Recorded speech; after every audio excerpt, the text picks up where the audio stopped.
Hasina must stay silent in India till Dhaka seeks her extradition. Yunus Sheikh Hasina ने जो उत्थे बैठ के इंटरव्यू दिता है 13 अगस्त ਨੂੰ जो ਉਹਦੇ ਰਿਮਾਰਕ ਨੇ ਇਹ ਅਨਫ੍ਰੈਂਡਲੀ ਜੈਸਚਰ ਹੈ ਭਾਰਤ ਦੇ ਬਿਹਾਵ ਤੋਂ ਉਹਨੇ ਕਿਹਾ ਵੀ ਇਹ ਗੈਰ ਦੋਸਤਾਨਾ ਤੁਹਾਡਾ ਰਵੱਈਆ ਹੈ। ਪਹਿਲੀ ਗੱਲ ਤਾਂ ਹੈ ਵੀ ਥ੍ਰਾਊਟ ਕਰੋ ਉਹਨੂੰ, ਪਰ ਜਿੰਨੀ ਦੇਰ ਭਾਰਤ ਨੇ ਰੱਖਣਾ ਜਦੋਂ ਤੱਕ ਅਸੀਂ ਫਾਰਮਲ ਐਕਸਟ੍ਰੈਡੀਸ਼ਨ ਰਿਕੁਐਸਟ ਫਾਈਲ ਨਹੀਂ ਕਰਦੇ ਉਦੋਂ ਤੱਕ tell her to shut her mouth. India must move beyond the narrative that portrays every other political party except Awami League as Islamist and that the country will turn into Afghanistan without Sheikh Hasina. Sitting in India, she is speaking and giving instructions. No one likes it. It is not good for us or for India. There is a discomfort regarding it. ਪਹਿਲੀ ਗੱਲ ਤਾਂ ਉਹਨੂੰ ਉੱਥੇ shelter ਦਿੱਤੀ ਗਈ ਹੈ, ਉੱਥੇ ਬਹਿ ਕੇ ਕੈਂਪੇਨ ਕਰ ਰਹੀ ਹੈ ਮੁਲਕ ਦੇ ਖਿਲਾਫ ਔਰ ਉਹ ਕੋਈ ਨਾਰਮਲ ਕੋਰਸ ਨਹੀਂ ਗਈ। She has fled following a people's uprising and public anger. She has to be brought back or else people of Bangladesh won't be at peace. The kind of atrocities she has committed, she has to be tried in front of everyone here. Referring to the recent incidents of alleged attacks on Hindu minorities in the country and India raising concerns about it, Yunus said this is just an excuse.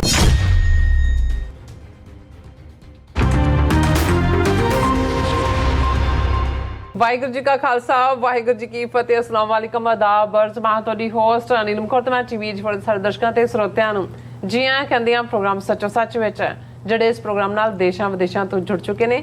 Khalsa affair centre ਦੇ ਸੰਚਾਲਕ doctor Amarjit Singh studio 'ਚ ਮੇਰੇ ਨਾਲ ਸ਼ਾਮਲ ਨੇ। ਆਓ ਉਹਨਾਂ ਨਾਲ ਗੱਲਬਾਤ ਕਰਕੇ ਅੱਜ ਦੇ ਅਹਿਮ ਇਸ਼ੂਜ਼ ਉੱਪਰ ਉਹਨਾਂ ਤੋਂ ਉਹਨਾਂ ਦਾ ਤਜਜ਼ੀਆ ਜਾਣਦੇ ਹਾਂ। ਜੀ ਡਾਕਟਰ ਸਾਹਿਬ ਵਾਹਿਗੁਰੂ ਜੀ ਕਾ ਖਾਲਸਾ ਵਾਹਿਗੁਰੂ ਜੀ ਕੀ ਫਤਿਹ। ਹਾਂਜੀ ਨੀਲਮ ਕੌਰ ਜੀ ਤੁਹਾਨੂੰ ਵੀ ਤੇ ਦੁਨੀਆ ਭਰ 'ਚ ਬੈਠੇ ਸਾਡੇ ਬਹੁਤ ਹੀ ਪਿਆਰੇ ਸੋਹਣੇ ਸਿਆਣੇ ਟੀਵੀ 84 ਦੇ ਦਰਸ਼ਕਾਂ ਨੂੰ ਵੀ ਵਾਹਿਗੁਰੂ ਜੀ ਕਾ ਖਾਲਸਾ ਵਾਹਿਗੁਰੂ ਜੀ ਕੀ ਫਤਿਹ। ਸਾਡੇ ਬਹੁਤ ਹੀ ਪਿਆਰੇ ਮੁਸਲਮਾਨ ਭੈਣਾਂ ਭਰਾਵਾਂ ਨੂੰ ਅਸਲਾਮ ਅਲੈਕਮ। ਗੰਗਾ ਜਮਨੀ ਤਹਿਜ਼ੀਬ ਦੇ ਹਿੰਦੂ ਤਵੀਆਂ ਨੂੰ ਨਮੋ ਨਮੇ। ਜੀ ਡਾਕਟਰ ਸਾਹਿਬ ਜੀ ਆਇਆਂ ਨੂੰ ਪ੍ਰੋਗਰਾਮ ਸੱਚੋ ਸੱਚ ਵਿੱਚ। ਬਹੁਤ ਮਿਹਰਬਾਨੀ ਜੀ ਡਾਕਟਰ ਸਾਹਿਬ ਅੱਜ 5 ਸਤੰਬਰ 2024 21 ਭਾਦੋ ਨਾਨਕ ਸ਼ਾਹੀ ਸੰਮਤ 556 ਦਾ ਦਿਨ ਹੈ ਤੇ ਡਾਕਟਰ ਸਾਹਿਬ ਪ੍ਰੋਗਰਾਮ ਸ਼ੁਰੂ ਕਰਨ ਤੋਂ ਪਹਿਲਾਂ ਅੱਜ ਪਿੰਡ ਦੱਸਾਂ ਦਰਸ਼ਕਾਂ ਤੇ ਸਰੋਤਿਆਂ ਨੂੰ ਹਮੇਸ਼ਾ ਤਰ੍ਹਾਂ ਦੱਸਦੀ ਵਿਊਅਰਸ ਜੇ ਤੁਸੀਂ ਹੱਕ ਸੱਚ ਇਨਸਾਫ ਤੇ ਪਹਿਲਾ ਦਿਨ ਦਾ ਇੱਕੋ ਇੱਕ ਚੈਨਲ TV 84 ਨੂੰ ਦੇਖਣਾ ਚਾਹੁੰਦੇ ਹੋ ਤਾਂ ਤੁਸੀਂ ਦੇਖ ਸਕਦੇ ਹੋ ਸਪੈਕਟਰਮ ਕੇਬਲ, ਆਰਸਨ ਕੇਬਲ, ਵਲਫਰਮ ਕੈਨੇਡਾ, roku, ਜਾਦੂ ਬਾਕਸ, ਸ਼ਾਵਾ, ਫੇਸਬੁੱਕ TV 84 ਦੀ ਐਪ ਰਾਹੀਂ online streaming and IP box ਤੇ ਤੁਸੀਂ TV 84 ਨੂੰ ਦੇਖ ਸਕਦੇ ਹੋ। ਵਿਊਅਰਸ ਜੇ ਤੁਸੀਂ TV 84 ਨਾਲ ਜਾਂ ਪ੍ਰੋਗਰਾਮ ਸੱਚੋ ਸੱਚ ਨਾਲ ਫੇਸਬੁੱਕ ਰਾਹੀਂ ਜੁੜੇ ਹੋ ਤਾਂ ਇਸ ਵੱਧ ਲਾਈਕ ਕਰੋ ਤੇ ਸ਼ੇਅਰ ਕਰੋ ਅਤੇ ਨਾਲ ਹੀ YouTube ਤੇ ਸਬਸਕ੍ਰਾਈਬ ਵੀ ਕਰੋ। ਇਹ ਵੀ ਦੱਸ ਦਿਓ ਕਿ ਤੁਸੀਂ TV 84 ਦੀ ਐਪ ਨੂੰ ਐਂਡਰੋਇਡ ਐਂਡ ਐਪ ਸਟੋਰ ਤੇ ਡਾਊਨਲੋਡ ਕਰਕੇ ਜੋ TV 84 ਦੀ ਲਾਈਵ ਸਟ੍ਰੀਮ ਹੈ ਇਸ ਨੂੰ ਤੁਸੀਂ 24 ਆਵਰਸ ਦੇਖ ਸਕਦੇ ਹੋ। ਸੋ ਵਿਊਅਰਸ ਪ੍ਰੋਗਰਾਮ ਦੀ ਸ਼ੁਰੂਆਤ ਕਰਾਂਗੇ ਹਮੇਸ਼ਾ ਤਰ੍ਹਾਂ ਦੀ ਸਪਾਂਸਰਸ਼ਿਪ ਵਾਲੇ ਨਾਲ ਕਿ ਅੱਜ ਦੇ ਪ੍ਰੋਗਰਾਮ ਸੱਚੋ ਸੱਚ ਨੂੰ ਸਪਾਂਸਰ ਕੀਤਾ ਗਿਆ ਹੈ LA ਕੈਲੀਫੋਰਨੀਆ ਤੋਂ ਸਰਦਾਰ ਬਲਿੰਦਰ ਸਿੰਘ ਅਤੇ ਸਰਦਾਰ ਅਮਰਜੀਤ ਸਿੰਘ ਨੂੰ। ਸੋ ਇਹਨਾਂ ਨੇ ਇਹ ਬੇਨਤੀ ਕੀਤੀ ਹੈ ਕਿ TV 84 ਦੀ ਵੱਧ ਤੋਂ ਵੱਧ ਸਪੋਰਟ ਕਰੋ ਕਿਉਂਕਿ ਖਾਲਿਸਤਾਨ ਦੇ ਮੁੱਦੇ ਤੇ ਖੁੱਲ੍ਹ ਕੇ ਜਿਹੜੀ ਗੱਲ ਕਰਦੇ ਨੇ। ਸੋ ਅੱਜ ਦੀ ਸਪਾਂਸਰਸ਼ਿਪ ਲਈ ਅਸੀਂ ਇਹਨਾਂ ਦੋਨਾਂ ਵੀਰਾਂ ਦਾ ਤਹਿ ਦਿਲ ਤੋਂ ਧੰਨਵਾਦ ਕਰਦੇ ਹਾਂ। ਤੁਹਾਨੂੰ ਵੀ ਅਪੀਲ ਤੇ ਬੇਨਤੀ ਕਰਦੇ ਹਾਂ ਕਿ ਤੁਸੀਂ ਪ੍ਰੋਗਰਾਮ ਸੱਚੋ ਸੱਚ ਨੂੰ ਵੱਧ ਤੋਂ ਵੱਧ ਸਪਾਂਸਰ ਕਰੋ। ਸਪਾਂਸਰਸ਼ਿਪ ਲਈ ਤੁਸੀਂ ਸਾਨੂੰ ਕਾਲ ਕਰ ਸਕਦੇ ਸਾਡੇ ਫੋਨ ਨੰਬਰ ਤੇ 5166619184 ਸੇਮ ਨੰਬਰ ਤੇ WhatsApp ਕਰ ਸਕਦੇ ਹੋ। ਤੁਸੀਂ ਸਾਨੂੰ ਈਮੇਲ ਵੀ ਕਰ ਸਕਦੇ ਹੋ info@tv84.tv ਤੇ। ਸੋ ਵਿਊਅਰਸ ਪਹਿਲੇ ਸੈਗਮੈਂਟ ਦੇ ਵਿੱਚ ਆਪਾਂ ਗੱਲਬਾਤ ਕਰਨ ਜਾ ਰਹੇ ਹਾਂ ਭਾਰਤ ਤੇ ਬੰਗਲਾਦੇਸ਼ ਦੇ ਬਾਰੇ ਨਾਲ ਕਿ ਬੰਗਲਾਦੇਸ਼ ਦਾ ਜਿਹੜਾ ਮਸਲਾ ਹੈ ਸੱਚਮੁੱਚ ਭਾਰਤ ਲਈ ਕਬਾਬ ਦੀ ਹੱਡੀ ਬਣ ਗਿਆ। ਸੋ ਹੁਣ ਤੱਕ ਭਾਰਤ ਨਾਲ ਬੰਗਲਾਦੇਸ਼ ਦੇ ਸਬੰਧਾਂ ਸੰਬੰਧੀ ਬੰਗਲਾਦੇਸ਼ ਦੀਆਂ ਸਿਆਸੀ ਪਾਰਟੀਆਂ ਦੇ ਭਾਰਤ ਵਿਰੋਧੀ ਬਿਆਨ ਆ ਰਹੇ ਸਨ। ਹੁਣ ਬੰਗਲਾਦੇਸ਼ ਦੇ ਪ੍ਰੈਜ਼ੀਡੈਂਟ ਮੁਹੰਮਦ ਯੂਨਸ ਨੇ ਭਾਰਤੀ ਨਿਊਜ਼ ਏਜੰਸੀ PTI ਨੂੰ ਦਿੱਤੇ ਇੱਕ ਇੰਟਰਵਿਊ ਵਿੱਚ ਸਪਸ਼ਟ ਤੌਰ ਤੇ ਕਿਹਾ ਹੈ ਕਿ ਸ਼ੇਖ ਹਸੀਨਾ ਭਾਰਤੀ ਇਲਾਕੇ ਵਿੱਚ ਬੈਠ ਕੇ ਬਿਆਨਬਾਜ਼ੀਆਂ ਕਰ ਰਹੀ ਹੈ। ਉਸ ਨੂੰ ਆਪਣਾ ਮੂੰਹ ਬੰਦ ਰੱਖਣਾ ਚਾਹੀਦਾ ਹੈ ਜਦੋਂ ਤੱਕ ਉਸ ਨੂੰ ਐਕਸਟ੍ਰਾਡਾਈਟ ਕਰਕੇ ਬੰਗਲਾਦੇਸ਼ ਨਹੀਂ ਭੇਜਿਆ ਜਾਂਦਾ। ਨਾਲ ਹੀ ਪ੍ਰੈਜ਼ੀਡੈਂਟ ਯੂਨਸ ਨੇ ਬੰਗਲਾਦੇਸ਼ ਦੇ ਹਿੰਦੂਆਂ ਨਾਲ ਹੋ ਰਹੇ ਵਿਤਕਰੇ ਦੀਆਂ ਖਬਰਾਂ ਨੂੰ ਮਹਿਜ਼ ਇੱਕ ਭਾਰਤੀ ਪ੍ਰੋਪੇਗੈਂਡਾ ਦੱਸਿਆ। ਸੋ ਇਸ ਬਾਰੇ ਆਪਾਂ ਗੱਲਬਾਤ ਕਰਨ ਜਾ ਰਹੇ ਹਾਂ। ਸੋ ਅਸੀਂ ਚਾਹਾਂਗੇ ਕਿ ਤੁਸੀਂ ਇਸੇ ਤਰ੍ਹਾਂ ਬੜੇ ਰਹਿਣਾ ਦੇਖਣ ਸੁਣਨ ਲਈ ਤੁਹਾਡਾ ਸਭ ਦਾ ਬਹੁਤ ਬਹੁਤ ਧੰਨਵਾਦ। ਜੀ ਡਾਕਟਰ ਸਾਹਿਬ ਕੀ ਵਿਚਾਰਾਂ ਨੇ? ਸਭ ਤੋਂ ਪਹਿਲਾਂ ਤਾਂ ਅੱਜ ਦੇ ਪ੍ਰੋਗਰਾਮ ਨੂੰ ਸਪਾਂਸਰ ਕਰਨ ਲਈ ਅਸੀਂ ਵੀਰ ਬਲਿੰਦਰ ਸਿੰਘ, ਅਮਰਜੀਤ ਸਿੰਘ ਇਹਨਾਂ ਦਾ ਸ਼ੁਕਰੀਆ ਅਦਾ ਕਰਦੇ ਹਾਂ।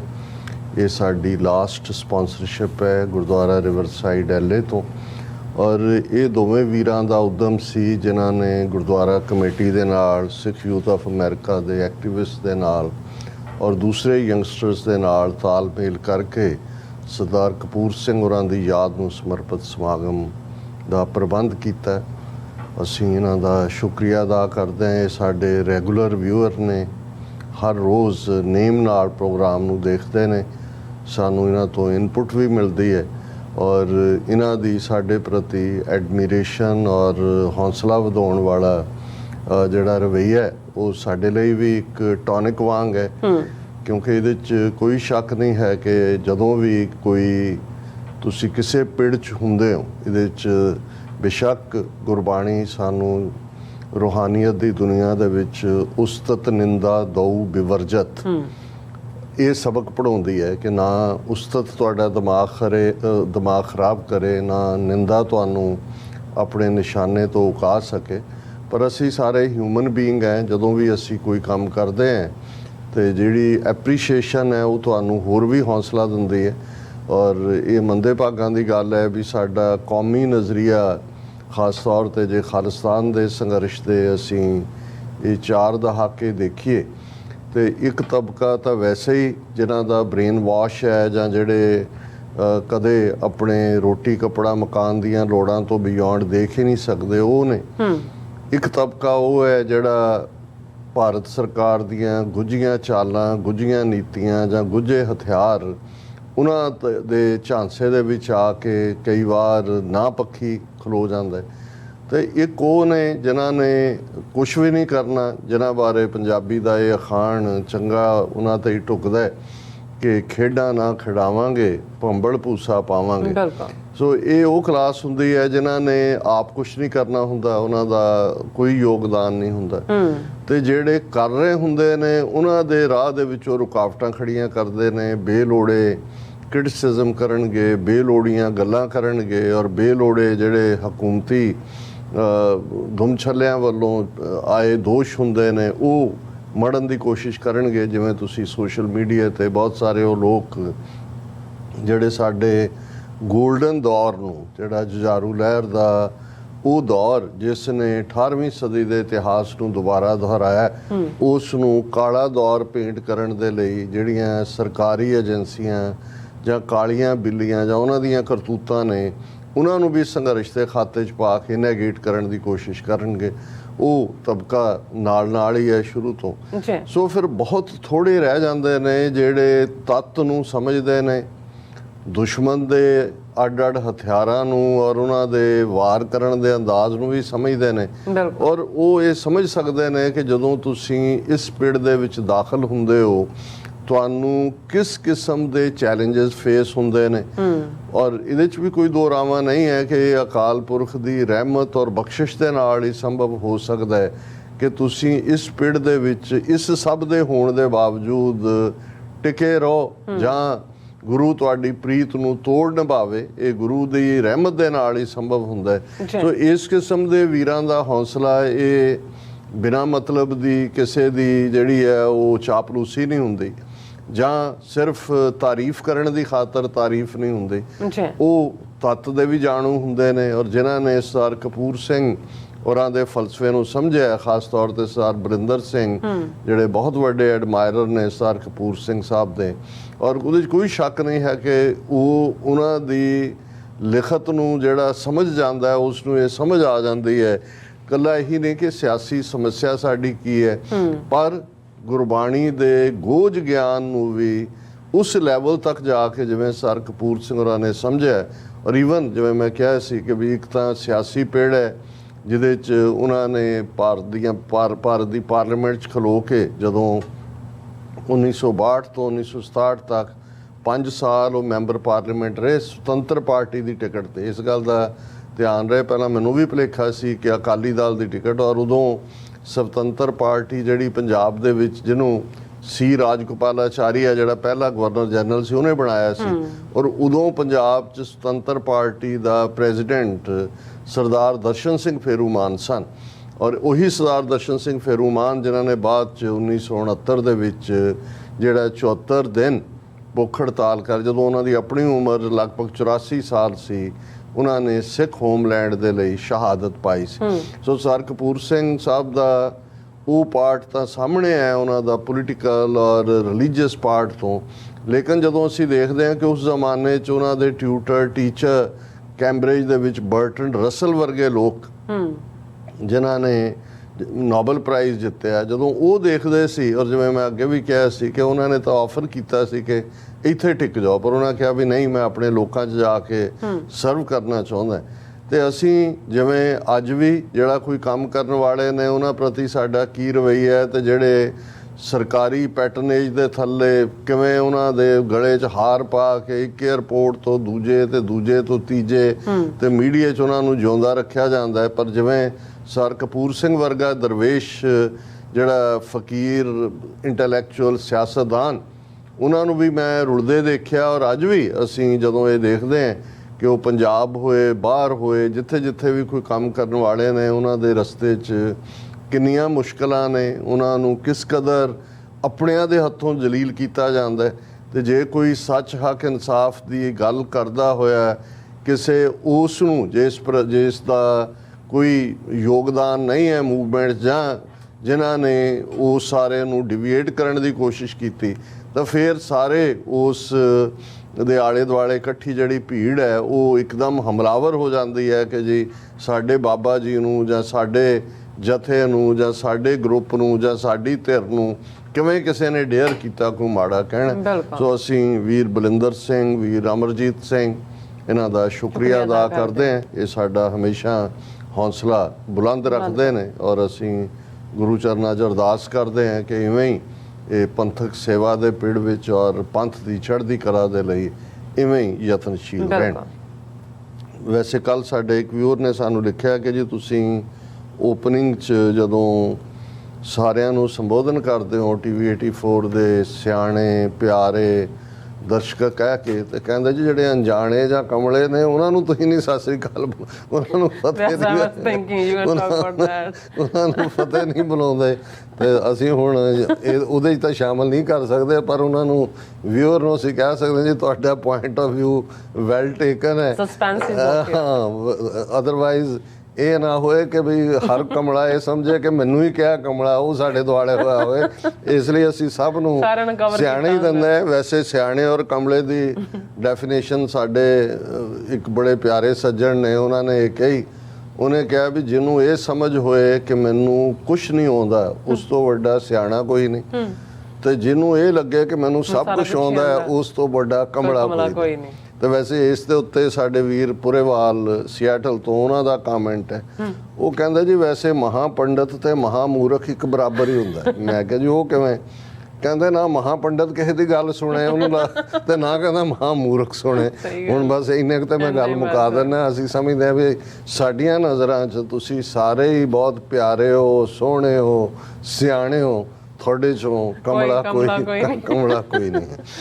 ਬੰਗਲਾਦੇਸ਼ ਹੁਣ ਬਾਰ-ਬਾਰ ਅਸੀਂ ਸਿੱਧਾ ਹੀ ਪੰਜਾਬ 'ਚੋਂ ਨਿਕਲ ਕੇ ਬੰਗਲਾਦੇਸ਼ ਪਹੁੰਚ ਜਾਂਦੇ ਹਾਂ। ਵੈਸੇ ਜਿਹੜਾ ਬੰਦਾ ਅਵਲ ਟਵਲੀਆਂ ਮਾਰੇ ਉਹਨੂੰ ਕਦੇ ਪੰਜਾਬ 'ਚ ਕਹਿੰਦਾ ਸੀ ਵੀ ਇਹਨੂੰ ਕੁਛ ਨਹੀਂ ਪਤਾ, ਕਦੇ ਢਾਕੇ ਦੀਆਂ ਮਾਰਦਾ, ਕਦੇ ਬੰਗਾਲੇ ਦੀਆਂ ਮਾਰਦਾ। ਤਾਂ ਉਹਨਾਂ ਵਿਚਾਰਿਆਂ ਨੂੰ ਇਹ ਲੱਗਦਾ ਸੀ ਵੀ ਬੰਗਾਲ ਕੋਈ ਹੋਰ ਹੈ, ਢਾਕਾ ਕੋਈ ਹੋਰ ਹੈ, ਕਿਉਂਕਿ ਉਹ ਤਾਂ ਕਲਕੱਤੇ ਤੱਕ ਪਹੁੰਚ ਸੀ। ਇਹ pre-47 ਦਾ ਫਰੇਜ਼ ਹੋਏਗਾ। ਉਹ ਕਹਿੰਦਾ ਉਹਦਾ ਕੀ ਹੈ ਜੀ, ਉਦੋਂ ਮਾਰਦਾ ਕਦੇ ਢਾਕੇ ਦੀਆਂ ਮਾਰਦਾ, ਕਦੇ ਬੰਗਾਲੇ ਦੀਆਂ ਮਾਰਦਾ। ਸੋ ਮਤਲਬ ਇਹ ਹੈ ਵੀ ਦੂਰ ਦਰਾਡੇ ਦੀ ਗੱਲ ਜਿਹੜਾ ਇੱਧਰਲੀਆਂ ਉਧਰਲੀਆਂ ਕਰ ਰਿਹਾ ਹੈ, ਪਰ ਹੁਣ ਸਾਨੂੰ ਢਾਕੇ ਦੀ ਵੀ ਤੇ ਬੰਗਾਲੇ ਦੀ ਵੀ ਗੱਲ ਕਰਨੀ ਪੈਂਦੀ ਹੈ, ਕਿਉਂਕਿ ਇਹ ਇੱਕ ਵੱਡਾ ਗੇਮ ਚੇਂਜਰ ਹੈ। ਔਰ ਜਿਸ ਤੇਜ਼ੀ ਦੇ ਨਾਲ, ਹਾਲਾਂ ਮੈਨੂੰ ਅੰਦਾਜ਼ਾ ਸੀ ਕਿ ਵੀ ਇਹ ਜਦੋਂ ਜਿਹੜੀ ਹੁਣ ਮੁਹੰਮਦ ਯੂਨਸ ਨੋਬਲ ਲਾਰੀਏਟ ਦੀ ਅਗਵਾਈ 'ਚ ਇੰਟਰਿਮ ਗਵਰਨਮੈਂਟ ਬਣੀ ਹੈ, ਇਹਨਾਂ ਦਾ ਕੰਮ ਤਾਂ ਚੋਣਾਂ ਕਰਵਾਉਣਾ ਹੈ। ਵੀ ਜਿਹੜੀ ਚੋਣਾਂ ਕਰਵਾਉਣ ਤੋਂ ਬਾਅਦ ਜਿਹੜੀ ਬੰਗਲਾਦੇਸ਼ ਹਕੂਮਤ ਆਏਗੀ, ਮੋਸਟ ਲਾਈਕਲੀ ਖਾਲਦਾ ਜ਼ਿਆ ਦੀ ਪਾਰਟੀ BNP ਦੀ, ਜਾਂ ਸਟੂਡੈਂਟਸ ਜਿਨ੍ਹਾਂ ਨੇ ਉਹ ਰਿਬੈਲੀਅਨ ਕੀਤਾ ਹੈ, ਔਰ ਉਹ ਜਿਹੜਾ ਭਾਰਤ ਦੇ ਨਾਲ ਉਹਨਾਂ ਦਾ ਟਕਰਾਅ ਹੋਏਗਾ। ਪਰ ਜਿਸ ਤੇਜ਼ੀ ਨਾਲ ਈਵਨ ਇਸ ਇੰਟਰਿਮ ਸਰਕਾਰ ਅੰਤਰਮ ਸਰਕਾਰ ਦਾ ਹੀ ਟਕਰਾਅ ਸਾਹਮਣੇ ਆ ਗਿਆ ਹੈ, ਔਰ ਹੁਣ ਤੱਕ ਜਿੰਨੀਆਂ ਅਸੀਂ ਗੱਲਾਂ ਪਿਛਲੇ ਪੀਰੀਅਡ 'ਚ ਕੀਤੀਆਂ ਉਹ ਬਹੁਤ ਵਾਰੀ BNP ਦੇ ਸੈਕਟਰੀ ਜਨਰਲ, ਉਹਨਾਂ ਦੇ ਪ੍ਰੈਜ਼ੀਡੈਂਟ ਜਾਂ ਜਮਾਤੇ ਇਸਲਾਮੀ ਜਿਸ ਦੇ ਉੱਤੇ 15 ਸਾਲ ਤੋਂ ਬੈਨ ਸੀ, ਹੁਣ ਬੈਨ ਟੁੱਟਿਆ, ਉਹਨਾਂ ਦੇ ਲੀਡਰਾਂ ਦੀ ਸੀ। ਔਰ ਅਜੇ ਤੱਕ ਇਹ ਨਹੀਂ ਸੀ ਕਿ ਮੁਹੰਮਦ ਯੂਨਸ ਜਿਹੜੇ ਪ੍ਰੈਜ਼ੀਡੈਂਟ ਨੇ ਔਰ ਜਿਨ੍ਹਾਂ ਦੀ ਅਗਵਾਈ ਥੱਲੇ ਇੰਟਰਿਮ ਗਵਰਨਮੈਂਟ ਬਣੀ ਹੈ, ਉਹਨਾਂ ਦੇ ਮੂੰਹੋਂ ਕੁਛ ਨਹੀਂ ਸੀ ਆਇਆ। ਰਾਦਰ ਜਦੋਂ ਭਾਰਤ ਨੇ ਚਾਰਜ ਲਾਇਆ ਸੀ, ਮੋਦੀ ਨੇ ਬਾਈਡਨ ਦੇ ਨਾਲ ਵੀ ਸ਼ਿਕਾਇਤ ਕੀਤੀ ਔਰ ਲਾਲ ਕਿਲੇ ਤੋਂ ਵੀ ਇਹ ਗੱਲ ਕਹੀ ਸੀ ਕਿ ਬੰਗਲਾਦੇਸ਼ ਦੇ ਹਿੰਦੂ ਜਿਹੜੇ ਨੇ ਉਹਨਾਂ ਦੀ ਸੁਰੱਖਿਆ ਨੂੰ ਖਤਰਾ ਹੈ, ਉਹਨਾਂ ਦੇ ਉੱਤੇ ਹਮਲੇ ਹੋ ਰਹੇ ਨੇ ਔਰ ਇਹ ਉਹ। ਸੋ ਮੁਹੰਮਦ ਯੂਨਸ ਨੇ ਇਹਨੂੰ ਯਕੀਨੀ ਬਣਾਇਆ ਸੀ ਕਿ ਉਹ ਤਾਰੇਸ਼ਵਰੀ ਮੰਦਰ ਹੈ ਢਾਕੇ ਦੇ ਵਿੱਚ, ਕੋਈ ਪ੍ਰੋਮੀਨੈਂਟ ਕੋਈ ਦੇਵੀ ਹੋਏਗੀ ਉਸ ਦੇ ਨਾਂ ਦੇ ਉੱਤੇ, ਉੱਥੇ ਵੀ ਉਹਨਾਂ ਨੇ ਵਿਜ਼ਿਟ ਕੀਤਾ। ਔਰ ਫਿਰ ਜਨਮ ਅਸ਼ਟਮੀ ਦੇ ਮੌਕੇ ਉਹਨਾਂ ਨੇ ਪ੍ਰੋਮੀਨੈਂਟ ਹਿੰਦੂਆਂ ਨੂੰ ਸੱਦ ਕੇ, ਜਿਹੜੇ ਸ਼ੇਖ ਹਸੀਨਾ ਦੇ ਵੇਲੇ ਆਮ ਜਿਨ੍ਹਾਂ ਦੀ ਵੱਡੀ ਅਹਿਮੀਅਤ ਸੀ, ਉਹਨਾਂ ਦੇ ਨਾਲ ਉਹਨਾਂ ਨੂੰ ਲੰਚ ਡਿਨਰ ਜੋ ਵੀ ਦਿੱਤਾ ਔਰ ਖੁਦ ਸੁਰੱਖਿਆ ਦੇ। ਔਰ ਇਹ ਵੀ ਬਿਲਕੁਲ ਕਿ ਉੱਥੇ ਅਮਨ ਅਮਾਨ ਹੈ। ਹਾਲਾਂਕਿ ਇਹਦੇ 'ਚ ਤਾਂ ਅਸੀਂ ਰਿਪੀਟਡਲੀ ਕਿਹਾ ਕਿ ਬੰਗਲਾਦੇਸ਼ ਦੇ ਆਮ ਲੋਕਾਂ 'ਚ ਭਾਰਤ ਪ੍ਰਤੀ ਗੁੱਸਾ ਹੈ। ਇਕੱਲਾ ਇਹੀ ਨਹੀਂ ਵੀ ਸ਼ੇਖ ਹਸੀਨਾ ਨੂੰ ਕਿਵੇਂ ਉਹਨਾਂ ਨੇ ਪੌਪ ਅਪ ਕੀਤਾ, ਜਿਸ ਸ਼ੇਖ ਹਸੀਨਾ ਨੇ ਸੈਂਕੜਿਆਂ ਸਟੂਡੈਂਟਸ ਔਰ ਪ੍ਰੋਟੈਸਟਰਸ ਦੇ ਉੱਤੇ ਗੋਲੀ ਚਲਾਈ, ਪਰ ਹਾਲ ਹੀ ਵਿੱਚ ਜਿਹੜਾ ਉਹਨਾਂ ਨੇ ਫਲੱਡ ਕ੍ਰੀਏਟ ਕੀਤੇ, ਪਾਣੀ ਨੂੰ ਐਜ਼ ਏ ਵੈਪਨ ਯੂਜ਼ ਕੀਤਾ। ਪਰ ਮੁਹੰਮਦ ਯੂਨਸ ਵੀ ਇਸ ਕਿਸਮ ਦੇ ਜਿਹੜਾ ਉਹ ਵਿਚਾਰ ਕੈਰੀ ਕਰ ਰਿਹਾ ਹੈ ਜੋ ਆਮ ਆਪੋਜੀਸ਼ਨ ਜਮਾਇਤੇ ਇਸਲਾਮੀ ਜਾਂ BNP ਪਾਰਟੀ ਨੇ ਕੀਤੇ, ਅੱਜ ਸਾਹਮਣੇ ਆਇਆ। ਔਰ ਇਹਨੂੰ ਅੰਗਰੇਜ਼ੀ ਦੇ ਵਿੱਚ ਐਕਸਪ੍ਰੈਸ਼ਨ ਹੈ ਕਮਿੰਗ ਫਰਮ ਦਾ ਹਾਰਸ ਮਾਊਥ। ਇੱਕ ਹੁੰਦਾ ਹੈ ਕਿ ਵੀ ਕਿਸੇ ਨੇ ਕਿਹਾ, ਉਹਨੂੰ ਅਗਲੇ ਨੇ ਕਿਵੇਂ ਪ੍ਰੈਜ਼ੈਂਟ ਕੀਤਾ ਔਰ ਉਸ ਦੀ ਅੱਗੋਂ ਨੈਰੇਟਿਵ ਕੀ ਬਣਿਆ। ਹੁਣ ਮੁਹੰਮਦ ਯੂਨਸ ਬੰਗਲਾਦੇਸ਼ ਦੀ ਇੰਟਰਿਮ ਗਵਰਨਮੈਂਟ ਦੇ ਹੈੱਡ ਸਿੱਧੇ ਤੌਰ ਤੇ ਭਾਰਤ ਦੀ ਸਭ ਤੋਂ ਵੱਡੀ news agency PTI press trust of India ਉਸ ਨੂੰ ਇੰਟਰਵਿਊ ਦੇ ਰਹੇ ਨੇ। ਔਰ ਉਸ ਇੰਟਰਵਿਊ ਦੇ ਵਿੱਚ ਦੋ ਗੱਲਾਂ, ਔਰ ਉਹਦੇ 'ਚ ਉਹਨਾਂ ਨੇ ਕੋਈ ਲੱਗ ਲਬੇੜ ਨਹੀਂ ਰੱਖਿਆ। ਹਾਲਾਂਕਿ ਖੁਦ ਉਹ ਬੈਂਕਰ ਨੇ ਔਰ ਜਿਹੜੇ ਇਕੋਨੋਮਿਸਟ ਹੁੰਦੇ ਨੇ ਉਹ ਬਹੁਤ ਵਾਰੀ ਜਿਹੜੀ ਹੈ ਉਹ ਕ੍ਰਿਸਪ ਪੋਲੀਟੀਕਲ ਸਟੇਟਮੈਂਟ ਨਹੀਂ ਦਿੰਦੇ, ਕਿਉਂਕਿ ਜਿਹੜੇ ਵੀ ਵਪਾਰੀ ਕਿਸਮ ਦੇ ਲੋਕ ਹੁੰਦੇ ਨੇ ਉਹਨਾਂ ਬਾਰੇ ਉਹ ਮਸ਼ਹੂਰ ਹੈ। ਜਿਵੇਂ ਬਾਣੀਆਂ ਬਾਰੇ ਡਿਊਰਿੰਗ ਦਾ ਮੁਗਲ ਪੀਰੀਅਡ ਇੱਕ ਯੂਰਪ 'ਚੋਂ ਗਿਆ, ਇਟਾਲੀਅਨ ਸੀ ਸ਼ਾਇਦ, ਤੇ ਉਹਨੂੰ ਪੁੱਛਿਆ, ਉਹਨੇ ਬਾਣੀਆਂ ਕੁਆਲਿਟੀ ਜਿਹੜੀ ਉਸ ਵੇਲੇ ਅਕਬਰ ਦਾ ਪੀਰੀਅਡ ਸੀ ਸ਼ਾਇਦ, ਉਹਦੇ ਥੱਲੇ ਸੀ ਜਿਹੜੀ ਉਹਨੂੰ ਹੈਂਡਲ ਕਰਦੇ, ਤਾਂ ਉਹਨੇ ਉਹਨਾਂ ਨੂੰ ਪੁੱਛਿਆ ਕਿ ਵੀ ਅੱਜ ਕੀ ਦਿਨ ਹੈ। ਉਹਨੇ ਇਟਾਲੀਅਨ 'ਚ ਲਿਖਿਆ, ਜਿਹਦਾ ਬਾਅਦ 'ਚ ਅੰਗਰੇਜ਼ੀ 'ਚ ਉਹਨੂੰ ਬਾਣੀਆਂ ਨੂੰ, ਤੇ ਉਹਨੇ ਕਿਹਾ ਵੀ ਕੱਲ ਮੰਗਲਵਾਰ ਸੀ। ਉਹਨੇ ਕਿਹਾ ਜੀ ਮੈਂ ਪੁੱਛ ਰਿਹਾ ਵੀ ਅੱਜ ਕੀ ਦਿਨ ਹੈ। ਉਹਨੇ ਕਿਹਾ ਜੀ ਕੱਲ ਆਉਣ ਵਾਲੇ ਕੱਲ ਵੀਰਵਾਰ ਹੋਏਗਾ। ਸੋ ਇਹ ਕਹਿ ਕੇ ਉਹਨੇ ਕਿਹਾ ਕਿ ਵੀ ਇਹ ਇਸ ਕਮਿਊਨਿਟੀ ਦੀ ਇਹਨੂੰ ਖਾਸੀਅਤ ਕਹਿ ਲਓ, ਕਮਜ਼ੋਰੀ ਕਹਿ ਲਓ ਕਿ ਇਹ ਸਟੇਟ ਆਨਸਰ ਕਦੇ ਨਹੀਂ ਦਿੰਦੇ। ਵੈਸੇ ਜੇ ਉਹਨੇ ਤਾਂ ਬਾਣੀਆਂ ਦੇ ਹਵਾਲੇ ਨਾਲ ਗੱਲ ਕੀਤੀ ਉਦੋਂ, ਕਿਉਂਕਿ ਮੁਗਲਾਂ ਦਾ ਰਾਜ ਸੀ ਓਵਰਆਲ, ਉਹ ਬਨਾਰਸ ਜਾਂ ਹਰਿਦੁਆਰ ਜਾਂ ਕੁਰੂਕਸ਼ੇਤਰ ਜਾਂ ਜਿਹੜਾ ਤ੍ਰਿਵੇਣੀ ਦੇ ਪਾਂਡਿਆਂ ਨੂੰ ਨਹੀਂ ਮਿਲਿਆ ਹੋਣਾ, ਕਿ ਵੀ ਇਹੀ ਇਹਨਾਂ ਦਾ ਜੇ ਇਹ ਕਹਿਣਾ ਹੋਏ ਕਿ ਇਹਨਾਂ ਦੀ ਸ਼ਖਸੀਅਤ ਹੀ ਇਸ ਗੱਲ ਦੁਆਲੇ ਘੁੰਮਦੀ ਹੈ ਵੀ ਉਹਨਾਂ ਨੇ ਸਟੇਟ ਗੱਲ ਨਹੀਂ ਕਰਨੀ, ਤੇ ਜਿਹੜੀ ਗੱਲ ਕਰਨੀ ਹੈ ਉਸ ਦੇ ਬਾਰੇ ਜਿਹੜਾ ਉਹ ਪਾਰਟ ਨਹਿਰੂ ਨੇ ਜਿਹੜਾ ਇੱਕ ਸ਼ੇਅਰ ਪ੍ਰੈਸ ਕਾਨਫਰੰਸ 'ਚ ਕੋਟ ਕੀਤਾ ਸੀ ਕਿ ਬਾਤ ਐਸੀ ਕੀਜੀਏ ਹਰ ਬਾਤ ਕੇ 100 ਪਹਿਲੂ ਹੋ, ਕੋਈ ਪਹਿਲੂ ਤੋਂ ਰਹੇ ਬਾਤ ਬਦਲਨੇ ਕੇ लिए, ਕਿ ਵੀ ਤੁਸੀਂ ਝੂਠ ਬੋਲਣਾ, ਉਹ ਇਸ ਕਿਸਮ ਦੀ ਗੱਲ ਕਰੋ ਗੋਲ ਮਟੋਲ, ਉਹਦੇ 'ਚ ਕਹੋ ਨਹੀਂ ਨਹੀਂ ਮੈंने ऐसा तो नहीं कहा था, मेरा मतलब ये तो नहीं था, इसका मतलब तो ये था, वो अगर मगर इफ बट ਦੇ ਵਿੱਚ ਤੁਹਾਨੂੰ ਫਸਾਉਣ ਦੀ ਲਾਈਨ। ਸੋ ਮੁਹੰਮਦ ਯੂਨਸ ਅਦਰਵਾਈਜ਼ ਤਾਂ ਬੈਂਕਰ ਹੈ, ਲੇਕਿਨ ਜਿਵੇਂ ਉਹਨੇ ਕ੍ਰਿਸਪਲੀ ਦੋ ਮੁੱਦਿਆਂ ਦੇ ਉੱਤੇ ਉਹਨੇ ਬਿਲਕੁਲ ਇਹ ਦੱਸ ਦਿੱਤਾ ਹੈ ਕਿ ਭਾਰਤ ਪ੍ਰਤੀ ਈਵਨ ਮੌਜੂਦਾ ਹਕੂਮਤ ਜਾਂ ਉਹਦਾ ਆਪਣਾ ਕੀ ਨਜ਼ਰੀਆ ਹੈ। ਔਰ ਇਸ ਦਾ ਈਵਨ ਕਿਉਂਕਿ PTI ਦੀ ਸਟੋਰੀ ਹੈ, ਟਾਈਟਲ ਜਿਹੜਾ ਹੈ ਉਹ ਤੁਸੀਂ ਜਦੋਂ ਇੰਟਰਵਿਊ ਕਰ ਲੈਂਦੇ ਹੋ, ਟਾਈਟਲ ਦੇਣ ਦਾ ਹੱਕ ਤਾਂ ਤੁਹਾਡੇ ਕੋਲ ਹੁੰਦਾ ਹੈ ਜਿਹੜਾ ਵੀ ਸਟੋਰੀ ਕਰ ਰਿਹਾ ਹੁੰਦਾ। ਉਹਨਾਂ ਨੇ ਖੁਦ ਟਾਈਟਲ ਦਿੱਤਾ ਹੈ हसीना must stay silent in India till Dhaka seeks her extradition, Yunus। ਉਹਨੇ ਕਿਹਾ ਸ਼ੇਖ ਹਸੀਨਾ ਦਾ ਮੂੰਹ ਬੰਦ ਰੱਖੋ ਜਦੋਂ ਤੱਕ ਉਹਨੂੰ ਅਸੀਂ ਐਕਸਟ੍ਰਾਡਾਈਟ ਕਰਕੇ ਬੰਗਲਾਦੇਸ਼ ਨਹੀਂ ਲੈ ਆਉਂਦੇ। ਹੁਣ ਇਹਦੇ 'ਚ ਦੋ ਉਹਨੇ, ਇੱਕ ਤਾਂ ਉਹਨੇ ਇੰਡੀਆ ਨੂੰ ਬਲੇਮ ਕੀਤਾ ਕਿ ਬਈ ਔਰ ਇਹਦਾ ਅਸੀਂ ਇੰਟਰਵਿਊ ਦੀ ਡਿਟੇਲ ਕਰਾਂਗੇ, ਔਰ ਦੂਸਰਾ ਉਸਨੇ ਫਿਊਚਰ ਕੋਰਸ ਦੱਸ ਦਿੱਤਾ ਹੈ ਕਿ ਇਹ ਜਿਹੜਾ ਸੈਂਟੀਮੈਂਟ ਹੈ ਬੰਗਲਾਦੇਸ਼ ਦੇ ਲੋਕਾਂ ਦਾ, ਜਿਸ ਨੂੰ ਮੁਹੰਮਦ ਯੂਨਸ ਆਰਟੀਕੂਲੇਟ ਕਰ ਰਹੇ ਨੇ ਕਿ ਕੋਈ ਮਾਫੀ ਨਾਂ ਦੀ ਹੁਣ ਚੀਜ਼ ਨਹੀਂ ਹੈ। ਔਰ ਇਸ ਇੰਟਰਵਿਊ ਦੀ ਗੱਲ ਇਸੇ ਹੀ PTI ਨੇ ਇਹ ਕਿਹਾ ਕਿ ਭਾਈ ਇਹ ਉਹਨੇ ਕਿਹਾ ਕਿ ਵੀ ਇਹ ਜਿਹੜਾ, ਮੈਂ ਪੰਜਾਬੀ ਦੀ ਨਾਲ ਅੰਗਰੇਜ਼ੀ 'ਚ ਸਟੋਰੀ ਕਰ ਦਿੰਦਾ ਕਿਉਂਕਿ ਵਕਤ ਬਚ ਜਾਂਦਾ ਹੈ, ਕਿ ਵੀ ਇਹ ਜਿਹੜੇ ਉਸਨੇ ਸ਼ੇਖ ਹਸੀਨਾ ਨੇ ਜੋ ਉੱਥੇ ਬੈਠ ਕੇ ਇੰਟਰਵਿਊ ਦਿੱਤਾ ਹੈ 13 ਅਗਸਤ ਨੂੰ, ਜੋ ਉਹਦੇ ਰਿਮਾਰਕ ਨੇ, ਇਹ ਅਨਫ੍ਰੈਂਡਲੀ ਜੈਸਚਰ ਹੈ ਭਾਰਤ ਦੇ ਬਿਹਾਵ ਤੇ। ਉਹਨੇ ਕਿਹਾ ਵੀ ਇਹ ਗੈਰ ਦੋਸਤਾਨਾ ਤੁਹਾਡਾ ਰਵੱਈਆ ਹੈ, ਔਰ ਉਹਨੇ ਕਿਹਾ ਕਿ ਵੀ ਉਹਨੂੰ ਮੂੰਹ ਬੰਦ ਰੱਖਣਾ ਚਾਹੀਦਾ ਹੈ ਜਦੋਂ ਤੱਕ ਉਹ ਅਫੀਸ਼ੀਅਲੀ ਟਾਕਾ ਜਿਹੜਾ ਉਹਦੀ ਐਕਸਟ੍ਰਾਡੀਸ਼ਨ ਨਹੀਂ ਮੰਗਦਾ। ਫਿਰ ਉਹਨੇ ਕਿਹਾ ਕਿ ਵੀ ਜੇ ਭਾਰਤ ਉਹਨੂੰ ਰੱਖਣਾ ਚਾਹੁੰਦਾ ਹੈ ਬੰਗਲਾਦੇਸ਼ ਤੋਂ ਭੱਜੀ ਹੋਈ ਇਸ ਔਰਤ ਨੂੰ, ਔਰ ਉਹਨੇ ਕਿਹਾ if India wants to keep her until the time Bangladesh government wants her back, the condition would be that she has to keep quiet। ਹੁਣ ਕੰਡੀਸ਼ਨਸ ਵੀ ਉਹ ਸੈੱਟ ਕਰ ਰਿਹਾ।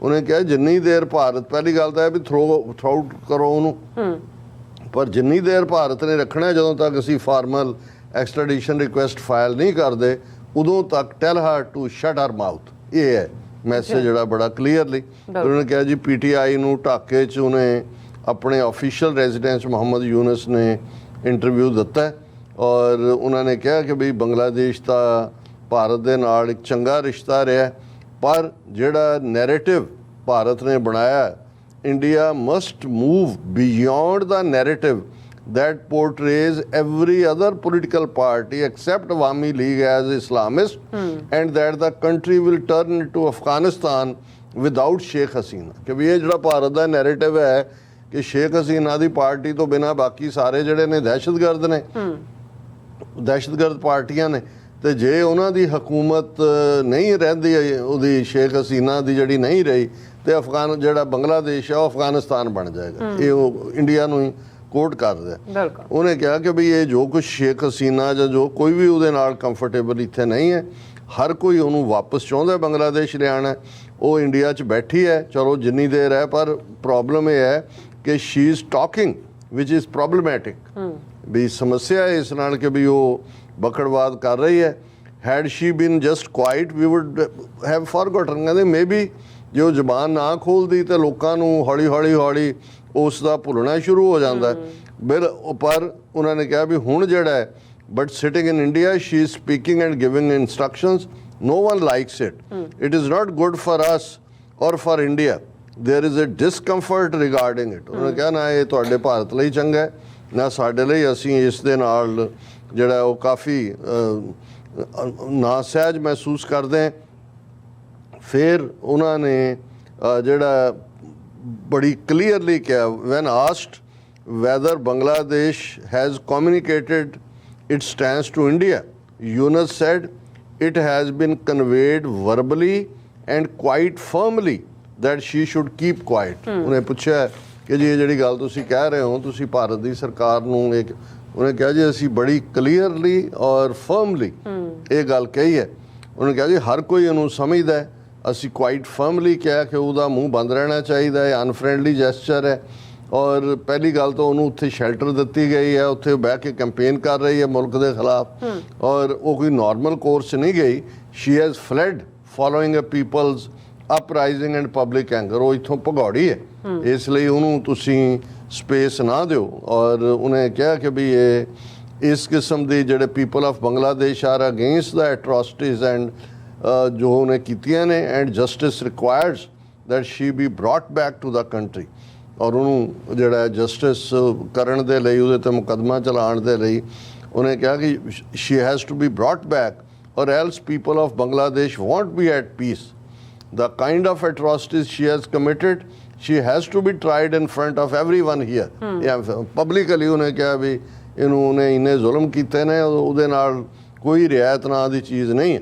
ਔਰ ਇਹ ਉਹਨੇ ਕਿਹਾ ਕਿ ਵੀ ਇਹ ਜਿਹੜਾ ਇੰਡੀਆ ਦਾ ਨੈਰੇਟਿਵ ਹੈ ਕਿ ਜੀ ਇੱਥੇ ਹਰ ਕੋਈ ਇਸਲਾਮਿਸਟ ਹੈ ਔਰ ਇਹ ਠੀਕ ਨਹੀਂ ਹੈ। ਪਹਿਲਾਂ ਵੀ ਉਹਨੇ ਇਸ ਗੱਲ ਨੂੰ ਕਿਹਾ ਔਰ ਉਹਨਾਂ ਨੇ ਕਿਹਾ ਕਿ ਵੀ ਇੰਡੀਆ ਨੂੰ ਇਸ ਨੈਰੇਟਿਵ ਤੋਂ ਬਾਹਰ ਨਿਕਲਣਾ ਪਏਗਾ। Bangladesh like any other nation is another neighbour of India. ਵੀ ਕਿਉਂ ਨਹੀਂ ਭਾਰਤ ਨੂੰ ਸਮਝ ਆਉਂਦੀ ਕਿ ਅਸੀਂ ਇੱਕ ਮੁਲਕ ਹੈ। ਉਹ ਜਿਵੇਂ ਉਹਨੇ ਕਿਹਾ ਸੀਗਾ ਪਿਛਲੇ ਦਿਨਾਂ 'ਚ ਮੈਂ ਜ਼ਿਕਰ ਕੀਤਾ ਸੀ ਵੀ ਭਾਰਤ ਦੀ ਪ੍ਰੋਬਲਮ ਇਹ ਹੈ, ਉਹਨਾਂ ਦੇ ਐਡਵੋਕੇਟ ਜਨਰਲ ਬਹੁਤ ਵੱਡਾ ਵਕੀਲ ਨੂਰੀ ਉਹਨੇ ਕਿਹਾ ਸੀ ਕਿ ਭਾਰਤ ਦੀ ਪ੍ਰੋਬਲਮ ਇਹ ਹੈ ਕਿ ਜਿਹੜੇ ਉਹਦੇ ਨੇਬਰਹੁੱਡ 'ਚ ਮੁਲਕ ਨੇ, ਭਾਰਤ ਚਾਹੁੰਦਾ ਵੀ ਉਹਨੂੰ ਉਹ ਅੰਕਲ ਕਹਿਣ, ਅੰਕਲ ਇੰਡੀਆ, ਤੇ ਜਿਹੜੇ ਬਾਹਰਲੀਆਂ ਸੁਪਰ ਪਾਵਰਸ ਨੇ ਭਾਰਤ ਚਾਹੁੰਦਾ ਹੈ ਕਿ ਉਹ ਉਹਨੂੰ ਬ੍ਰਦਰ ਕਹਿਣ। ਉਹਨੂੰ ਕਿਹਾ ਵੀ ਜੇ ਤੁਹਾਡੀ ਤਵੱਕੋ ਹੈ ਕਿ ਤੁਸੀਂ as a equal, as a brother international platform ਤੇ ਜਿਹੜਾ ਆਪਣੇ ਆਪ ਨੂੰ ਦੇਖਣਾ ਚਾਹੁੰਦੇ ਹੋ, ਫਿਰ ਤੁਹਾਨੂੰ ਆਪਣੇ ਨੇਬਰਸ ਨੂੰ ਵੀ ਐਜ਼ ਏ ਬ੍ਰਦਰ ਕਹਿਣਾ ਹੋਏਗਾ ਔਰ ਉਸ ਤਰ੍ਹਾਂ ਬਿਹੇਵ ਕਰਨਾ ਹੋਏਗਾ। ਔਰ ਫਿਰ ਉਹਨੇ ਕਿਹਾ ਕਿ ਭਾਈ ਇਹ ਜਿਹੜਾ, ਉਹਨੂੰ ਜਦੋਂ ਪੁੱਛਿਆ ਗਿਆ ਕਿ ਇਹ ਜਿਹੜੇ ਹਿੰਦੂ ਮਾਈਨੋਰਟੀਜ਼ ਤੇ ਅਟੈਕ ਹੋ ਰਹੇ ਨੇ, ਉਹਨੇ ਕਿਹਾ referring to the recent incidents of alleged attacks on Hindu minorities in the country and India raising concerns about it, Yunus said this is just an excuse ਕਿ ਬਹਾਨੇਬਾਜ਼ੀ ਹੈ। ਔਰ ਜਿਵੇਂ ਅਸੀਂ ਕਿਹਾ ਵੀ ਜੇ ਉਹਨਾਂ ਨੇ ਐਮਨੀਸ਼ਨ ਪਾਕਿਸਤਾਨ ਤੋਂ ਆਰਡਰ ਕੀਤਾ ਹੈ, ਕੱਲ ਅਸੀਂ ਜ਼ਿਕਰ ਕੀਤਾ ਸੀ ਕਿ BSF ਔਰ ਉਹਨਾਂ ਦੀ ਬਾਰਡਰ ਫੋਰਸ ਦੇ ਵਿਚਾਲੇ ਝੜਪ ਹੋਈ, ਕੰਡਿਆਲੀ ਤਾਰ ਲਾਉਣ ਲੱਗੇ ਸੀ। ਔਰ ਇਸ ਦੇ ਉੱਤੇ ਜੇ ਮੁਹੰਮਦ ਯੂਨਸ ਇਹ ਕਹਿ ਰਹੇ ਵੀ ਇਹ ਬਹਾਨਾ ਹੈ, ਦਾ ਮਤਲਬ ਹੈ ਕਿ ਉਹ ਇਹ ਸਮਝ ਰਹੇ ਨੇ ਕਿ ਆਉਣ ਵਾਲੇ ਪੀਰੀਅਡ 'ਚ ਇਸ ਬਹਾਨੇ ਦੀ ਵਰਤੋਂ ਕਰਕੇ ਇਹ ਬੰਗਲਾਦੇਸ਼ ਦੇ ਖਿਲਾਫ ਫੌਜੀ ਕਾਰਵਾਈ ਵੱਲ ਵੀ ਜਾ ਸਕਦੇ ਨੇ।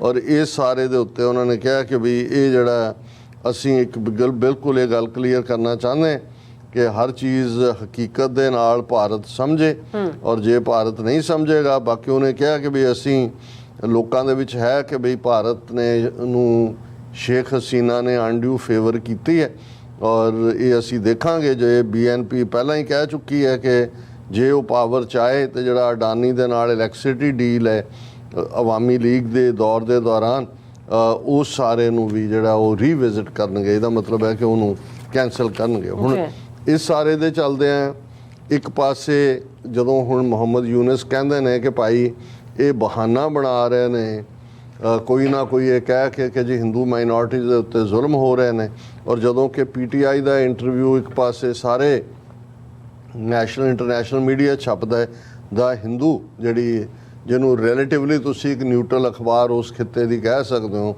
ਉਹਨੇ ਹੈਡਲਾਈਨ ਦੇ ਵਿੱਚ ਖਬਰ ਲਾਈ ਹੋਈ ਹੈ, Bangladesh president's office seeking details of senior Hindu officers is racial profiling says rights activist. ਇਹ ਕਿਸੇ so called human right organization Delhi based rights and risk analysis group ਦਾ ਹਵਾਲਾ ਹੈ। ਕੋਈ ਸੁਭਾਸ਼ ਚੱਕਮਾ ਨਾਂ ਦੇ ਡਾਇਰੈਕਟਰ ਦੇ ਨਾਂ ਥੱਲੇ ਇਹ ਸਾਰੀਆਂ ਏਜੰਸੀਆਂ ਦੀਆਂ ਪਲਾਂਟਡ ਖਬਰਾਂ ਹੁੰਦੀਆਂ ਨੇ। ਉਹਨਾਂ ਨੇ ਕਿਹਾ ਜੀ ਮੁਹੰਮਦ ਯੂਨਸ ਨੇ ਆਪਣੇ ਪ੍ਰਾਈਮ ਮਿਨਿਸਟਰੀਅਲ ਆਫਿਸ ਰਾਹੀਂ ਇਹ ਪੁੱਛਿਆ ਵੀ ਕਿਹੜੇ ਕਿਹੜੇ ਹਿੰਦੂ ਕਿਹੜੀਆਂ ਪੋਜੀਸ਼ਨਾਂ ਤੇ ਨੇ। ਇਸੇ ਤਰ੍ਹਾਂ ਬਾਕੀ ਮਿਨਿਸਟਰਾਂ ਨੇ ਵੀ ਪੁੱਛਿਆ। ਹਾਲਾਂ ਬੰਗਲਾਦੇਸ਼ ਸਰਕਾਰ ਨੇ ਕਿਹਾ ਕਿ ਜੀ ਅਸੀਂ ਇਹ ਜਨਮ ਅਸ਼ਟਮੀ ਦੇ ਮੌਕੇ ਜਿਨ੍ਹਾਂ ਹਿੰਦੂਆਂ ਨੂੰ ਇਨਵਾਈਟ ਕੀਤਾ ਗਿਆ ਜਾਣਨ ਦੇ ਲਈ ਵੀ ਕਿਹਨੂੰ ਇਨਵਾਈਟ ਕਰਨਾ ਹੈ, ਇਹ ਲਿਸਟ ਜਿਹੜੀ ਹੈ ਅਸੀਂ ਮੰਗੀ ਸੀ। ਪਰ ਇਹ ਕਹਿ ਰਹੇ ਨੇ ਕਿ ਬਈ ਇਹ ਜਿਹੜੀ ਹੈ ਨੋਟੀਫਿਕੇਸ਼ਨ ਪ੍ਰੈਜ਼ੀਡੈਂਟ ਆਫਿਸ ਨੇ ਕੀਤਾ ਔਰ ਹਿੰਦੂ ਆਫੀਸ਼ੀਅਲਸ ਦੇ ਨਾਮ ਮੰਗੇ। ਇਹ seeking the list of only Hindu officers by President of Bangladesh is nothing but an act of racial profiling of the Hindus by the government of Bangladesh for the purpose of specific targeting of minorities based on their religious belief। ਉਹ ਕਹਿ ਰਹੇ ਨੇ ਜੀ ਇਹ ਜਿਹੜਾ ਉਹਨਾਂ ਨੂੰ target ਕਰਨਾ ਹੈ, ਇਸ ਲਈ ਉਹਨਾਂ ਦੀ ਰੇਸ਼ੀਅਲ ਪ੍ਰੋਫਾਈਲਿੰਗ ਹੋ ਰਹੀ ਹੈ। ਹਾਲਾਂ ਜਿਹੜਾ ਭਾਰਤ ਦਾ ਫੀਅਰ ਹੈ, ਜਿਵੇਂ ਅਸੀਂ ਕਿਹਾ ਸੀ ਕਿ ਵੀ ਉਹਨਾਂ ਨੂੰ ਨਜ਼ਰ ਆ ਰਿਹਾ ਵੀ 7 ਸਿਸਟਰ ਸਟੇਟਸ ਜਿਹੜੀਆਂ ਨੇ ਉੱਥੋਂ ਨਿਕਲਣ ਵਾਲੀਆਂ ਨੇ।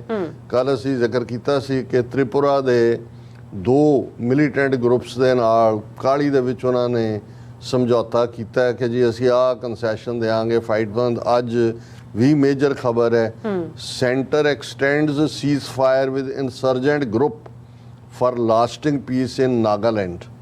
The ceasefire will be subject to adherence to the ceasefire ground rules mutually agreed to and signed by the two sides।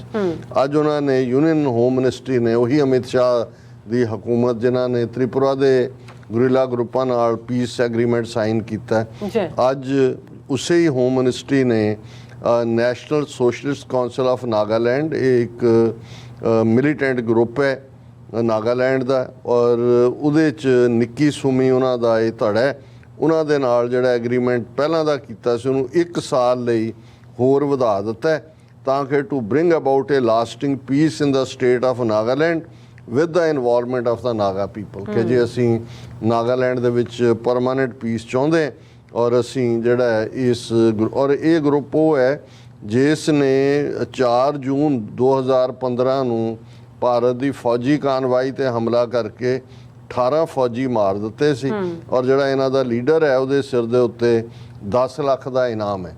ਹੁਣ ਇਹਦੇ ਬਾਵਜੂਦ ਉਹਨਾਂ ਦੇ ਨਾਲ ਉਹ 1 ਸਾਲ ਦਾ ਜਿਹੜਾ ਪੀਸ ਸਮਝੌਤਾ ਕਰ ਰਹੇ ਨੇ, ਇਹ ਉਸ ਪੈਨਿਕ ਨੂੰ ਦਰਸਾ ਰਿਹਾ। ਇਹ ਐਵੇਂ ਨਹੀਂ ਹੈ ਕਿ ਭਾਈ ਇਹ 7 ਸਟੇਟਾਂ ਇਹਨਾਂ ਦੇ ਹੱਥੋਂ ਨਿਕਲਣ ਵਾਲੀਆਂ ਨੇ।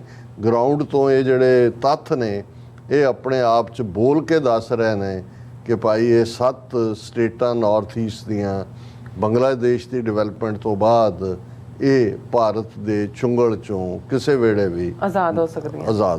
ਜੀ ਡਾਕਟਰ ਸਾਹਿਬ ਤੁਹਾਡਾ ਬਹੁਤ ਬਹੁਤ ਸ਼ੁਕਰੀਆ। ਸੋ ਥਲੇ ਨੇ ਬ੍ਰੇਕ ਤੇ ਜਾਣ ਤੋਂ ਪਹਿਲਾਂ ਅਸੀਂ ਦਰਸ਼ਕਾਂ ਤੇ ਸਰੋਤਿਆਂ ਨੂੰ ਅਪੀਲ ਤੇ ਬੇਨਤੀ ਕਰਦੀ ਹੈ, ਵਿਊਅਰਸ ਜਿਸ ਤਰ੍ਹਾਂ ਕਿ ਤੁਸੀਂ ਜਾਣਦੇ ਹੋ ਕਿ ਟੀਵੀ 84 ਹੱਕ ਸੱਚ ਇਨਸਾਫ ਦੀ ਆਵਾਜ਼ ਬੁਲੰਦ ਕਰ ਰਿਹਾ ਹੈ। ਆਵਾਜ਼ ਤੁਹਾਡੇ ਪਿਆਰ ਸਦਕਾ, ਤੁਹਾਡੇ ਵਿਸ਼ਵਾਸ ਸਦਕਾ, ਤੁਹਾਡੇ ਡੋਨੇਸ਼ਨ ਸਦਕਾ ਹੀ ਹੋ ਸਕਦੀ ਹੈ। ਸੋ ਅਸੀਂ ਚਾਹਾਂਗੇ ਕਿ ਤੁਸੀਂ ਟੀਵੀ 84 ਦੀ ਚੜ੍ਹਦੀ ਕਲਾ ਲਈ ਵੱਧ ਤੋਂ ਵੱਧ ਡੋਨੇਟ ਕਰੋ। ਡੋਨੇਟ ਕਰਨ ਲਈ ਸਾਡੀ ਵੈਬਸਾਈਟ tv4.tv ਤੇ ਜਾ ਕੇ ਪੇਪਲ ਦੀ ਵਰਤੋਂ ਕਰਕੇ 1 ਟਾਈਮ ਡੋਨੇਟ ਕਰ ਸਕਦੇ ਹੋ, ਮੰਥਲੀ ਡੋਨੇਟ ਵੀ ਕਰ ਸਕਦੇ ਹੋ। ਤੁਸੀਂ ਟੀਵੀ 84 ਦੇ ਨਾਮ ਤੇ ਚੈੱਕ ਬਣਾ ਕੇ ਸਾਨੂੰ ਮੇਲ ਵੀ ਕਰ ਸਕਦੇ ਹੋ ਸਾਡੇ ਇਸ ਪਤੇ ਤੇ 36-01 37th Avenue, Long Island City, New York 11101 USA, ਜਾਂ ਫਿਰ ਤੁਸੀਂ ਸਾਨੂੰ ਫੋਨ ਰਾਹੀਂ ਵੀ ਸੰਪਰਕ ਕਰ ਸਕਦੇ ਹੋ 5166619184। ਤੁਸੀਂ ਸਾਨੂੰ ਈਮੇਲ ਵੀ ਕਰ ਸਕਦੇ info@tv84.tv ਤੇ। ਅਸੀਂ ਤੁਹਾਡੇ ਤਹਿ ਦਿਲ ਤੋਂ ਸ਼ੁਕਰਗੁਜ਼ਾਰ ਰਹਾਂਗੇ। ਸੋ ਥਲੇ ਨੇ ਬ੍ਰੇਕ ਵਿਊਅਰਸ ਤੁਸੀਂ ਸਾਨੂੰ ਇਸੇ ਤਰ੍ਹਾਂ ਬੜੇ ਰਹਿਣਾ। ਮਿਲਦੇ ਹਾਂ ਛੋਟੇ ਜਿਹੇ ਬ੍ਰੇਕ ਤੋਂ ਬਾਅਦ।